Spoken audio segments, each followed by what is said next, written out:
So we are doing the Angel versus Vitale. This landmark case was based off of a prayer in school, which is usually not allowed for public schools, but only in private. It all started back in 1959 in New York, Hyde Park in New York, with a group of parents. Leading this was a man named Stephen Angel, bringing a suit against the school board president William Vitale. The reasoning for this is because the prayer violates the Establishment Clause for the First Amendment of the United States Constitution, which then was established throughout states of the 14th Amendment. And for the Supreme Court is called Angel versus Vitale 370 U.S. 421, established in 1962, as the Supreme Court ruled that school prayer in public school violated the First Amendment. The picture shown here, as a former coach was allowed to pray during a game because the Supreme Court favored in his prayer. All right, going back to the Angel versus Vitale case, how did it get resolved?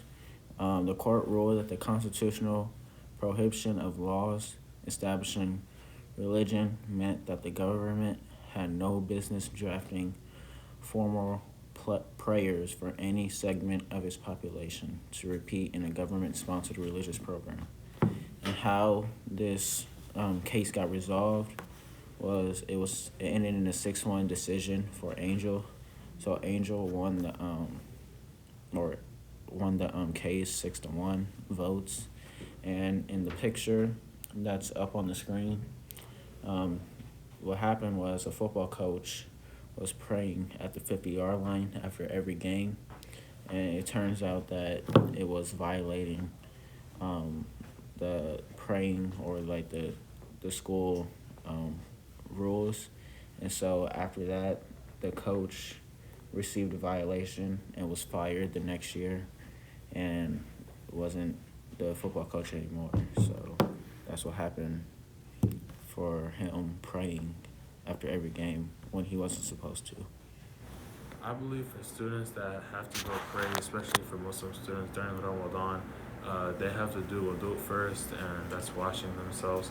And I believe that maybe a teacher or a couple of teachers have seen it as playing around in the restroom, but they are not. They have to do that before they go to pray. That's just my opinion, but I believe that teachers shouldn't see it as playing, but also they should let and allow every single student to go pray, because that is a part of the religion that they have to do. Going back to praying in school, in my opinion, I think that students and even staff members, like teachers and principals and all that, should be allowed to pray during school for religion purposes, because like people probably need that time to like be by themselves and have a moment with just a private moment with them, for themselves. And because from my experiences, I've seen or heard students get denied requests for praying in school, and that can kind of like mess up their schedule of praying and interfere with their relationships with their like God or whoever they worship. And it's just, I think that teachers should just be more understanding for their students and have more options for the students to pray in school and to just have their moment by themselves.